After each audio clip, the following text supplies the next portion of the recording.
Hello nerds and nerdettes, welcome back to the channel where once again we have a new review for you guys on, instead of a recent release, on something that finished up quite a few years ago, which of course is Outcast by Robert Kirkman and Paul Azaceta. Sorry if I butchered that, I'm sure I did, let me know in the comments. But before we get into any details, I do want to remind you guys that if you are looking for any books at all, to head on over to the channel's sponsor, Organic Price Books. Use the code STAYNERDY during checkout to get $2 off your order, and you'll also be helping an amazing company in Organic Price Books, as well as helping support the channel, which I will forever be thankful for. But with the introductions out of the way, we can jump into the review, starting with the cover price of the volumes. So obviously we have 4 oversized hardcover volumes here. Each of them have a cover price of $39.99, roughly $40. So not too bad of a price tag there. This series is also collected in paperback compendiums if you want to go more of a affordable route.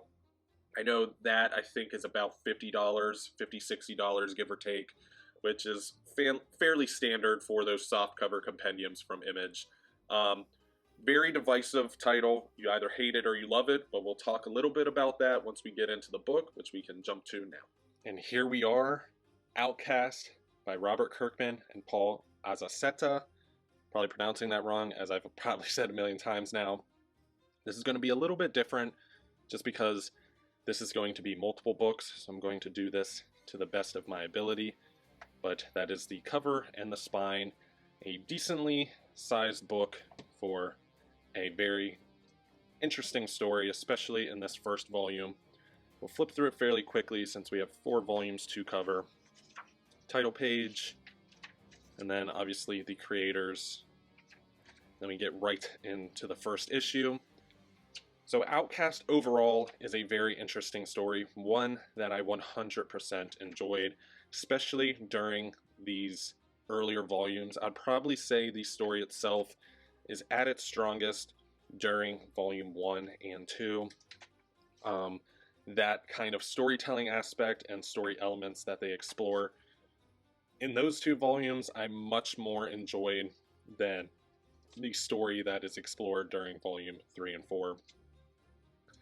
Volume 1 and 2 diving very much deeper into the horror elements of the story and the exorcism, poltergeist kind of style of threat that you are kind of thrusted into up against with obviously the characters at hand. Reverend Anderson taking a huge risk there and not exactly paying off for it. But this is definitely a very interesting story, especially for my horror fans, and I think overall it does lend greatly, probably more towards horror than kind of sci-fi, which I think is very different for other volumes. I think other volumes lending more towards kind of the sci-fi elements of the story, which I think somewhat kind of starts to show its head in this volume here. But even then, I think I somewhat enjoyed those elements. Not as much as the horror elements, but I feel like I started to grow into enjoying it. But I don't think it was as fleshed out as the horror aspects of the story. I think the art throughout, if you can't tell, is absolutely beautiful, very reminiscent to Sean Phillips, and I think that lends greatly as well. Makes you enjoy the story more than maybe you would be if a different artist was doing it. Paul Azaceta, not super familiar with a lot of his work, this one being really the only one that I'm fairly familiar with, but this volume does pick up with kind of the light versus dark elements, story elements at least, and you do have a supporting cast for the good and the bad side kind of being presented and introduced, which I actually did enjoy. As I said, this kind of sets the groundwork for the sci-fi kind of super-powered elements, I guess, that are explored in volumes 3 and 4, but this is definitely still more on the horror ends of things, which like I said, I do enjoy more than the kind of superhero elements that are explored in later volumes, which this would be the first volume where those elements are explored. Obviously, a much different tone for the cover, very fitting because there is a much different tone that kind of starts up in these books or in the story through volume 3 and 4, which I've probably said about a million times now, but that's honestly the turning point for me as a reader.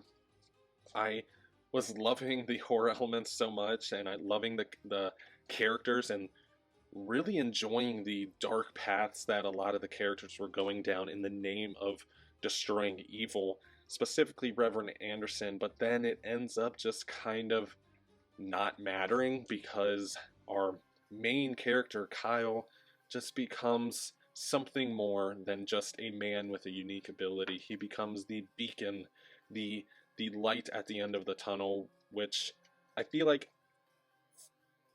put a lot of hope in the story, which obviously I'm a fan of kind of hopeful tones in darker stories, but not this early on. We were already getting that somewhat established in Volume 2, and then Volume 3, we have an entire volume still left to explore for story, and we're already kind of seeing that Kyle Barnes is the man, the myth, the one that will end it all. And I just felt like it was a little too soon, as well as a lot of the action elements that are kind of thrusted into the story, I just did not feel was fitting at all. And I honestly did not enjoy the third volume or that style of story as much as I did volumes 1 and 2, which I loved. And then with volume 4, once again, super different tone for the cover of the book. Very fitting because the tone of the story changes once again, becoming even more somewhat supernatural in a way. Even more kind of action-based. You do get a backstory of one of the characters explored, which is pretty interesting to kind of see how the role or the title or the lineage of being an outcast kind of works, but I do think it could have been done better. I think this entire world and its characters and how outcasts work compared to the demons or whatever the proper term for them are, that it all kind of falls flat because in the end, the climax of the story just seems to just kind of happen. There's not much build up to the climax of the story. You pretty much flip through a lot of issues, get a decent amount of story. A new villain gets introduced. One of the prior villains gets fleshed out a little bit more, which I very much enjoyed that aspect.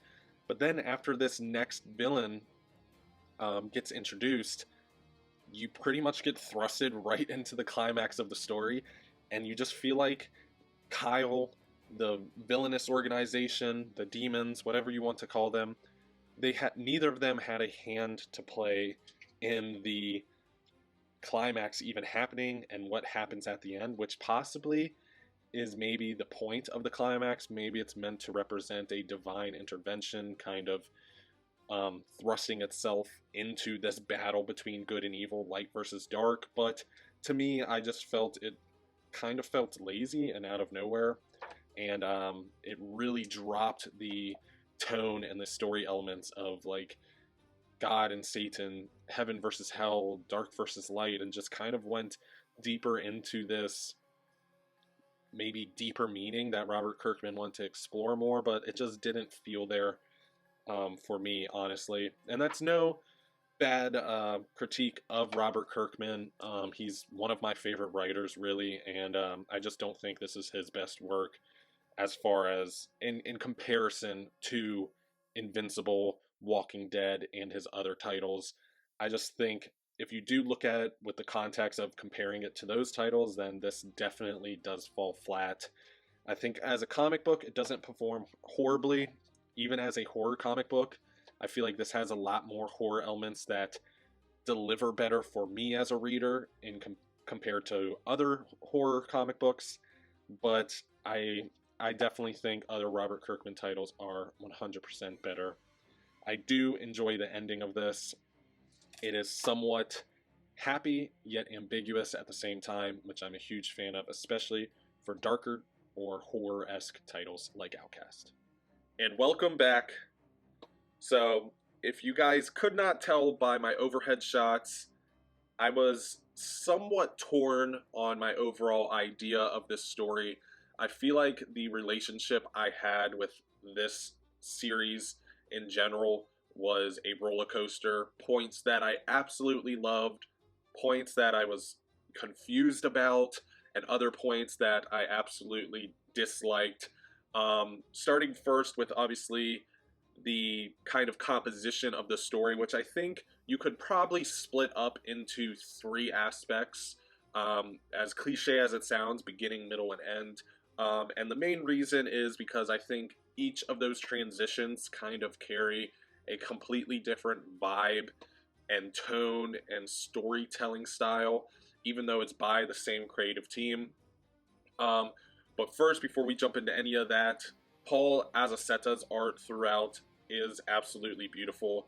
I have no issues at all with the art and how he performed throughout the series. I feel like he 100% delivered, and a lot of the vibes that I was getting from was mostly from his art, and I think that very much helped out Robert Kirkman in his direction, because the storytelling is where, if anything, it was somewhat lacking in direction, at least.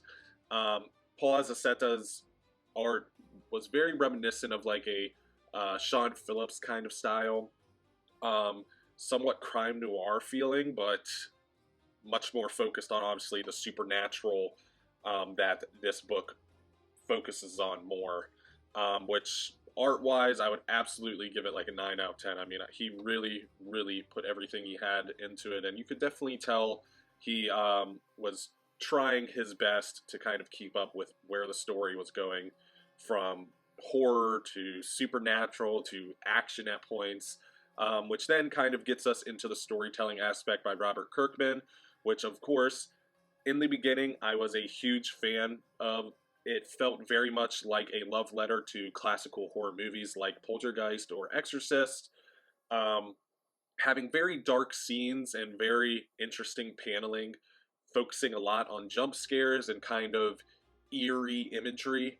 And then somewhere in the middle portion, we did have a complete tone change where it went much more into the supernatural kind of realm, almost action kind of realm also, which I didn't enjoy as much. And then approaching the end, I did kind of start warming up to the supernatural element that this story was trying to tell. And at that point, I was pretty much gung-ho into that direction, and then as soon as I was into it, it essentially ended. I feel like the ending was very much abrupt. I'm extremely curious if any of you guys feel that way at all as well, but that was kind of my experience with the reading of this series. Just 100% just a roller coaster full of peaks and valleys. The parts that I liked, I very much liked. The parts that I didn't, I was borderline asleep reading. So it was a little bit of a rough read, but I still did enjoy it, oddly enough. But overall, I am going to give the series of Outcast a 5.5 out of 10. I think it's slightly above average. I could probably be convinced to get maybe a 6 out of that. But overall, comparing it to other things that I've read and other things I've read of Robert Kirkman, which is kind of what I take into account when I do give a series a rating, this just didn't deliver the same oomph as other series by Robert Kirkman. So all in all, I still enjoyed my read. I don't think it's his best work, but when you're Robert Kirkman and you have so many amazing titles kind of attached to your name, you don't need to worry about that as much. But still, if you're a fan of horror and kind of sci-fi, demons, angels kind of realm, give it a try. Let me know what you guys think in the comments down below. I am very interested, as always. But we can wrap up the review with some closings and closing thoughts. But that does wrap up today's review on Outcast by Robert Kirkman and Paul Azaceta. Robert Kirkman is probably in my top 5 to top 10 favorite writers. A lot of his works I've absolutely fell in love with. So it is kind of interesting and exciting to see somewhat of a miss pertaining to the target for me as a reader. But I still enjoyed it. As confusing as that sounds, I'm also confused if you can't tell. It was very much an up and down battle reading this. But I definitely recommend anyone obviously watching this, as always, to give it a shot yourself. Maybe get that first hardcover, give it a quick read, see if it's something you want to continue with. But this is just kind of my insight and my experience with it. But comment down below, let me know what you guys think. If you have read it, I am beyond curious. I know that Mad Dog did a review on this title, and I definitely agree with a lot of points that he made, so I'm curious if any of you have other points or disagree with points, whatever it may be. Of course, I want to hear from you guys. But other than that, thank you for watching. If you're not a part of the Illuminerdi, hit that subscribe button to join the community. It is absolutely a wonderful place. I would also really appreciate you hitting that thumbs up icon as well as that bell icon. That way you can get notified anytime we put out videos. That way you don't have to go looking for us and we can go looking for you. But other than that, thank you so much for watching. Once again, I appreciate the love and support from each and every one of you guys. And of course, stay nerdy.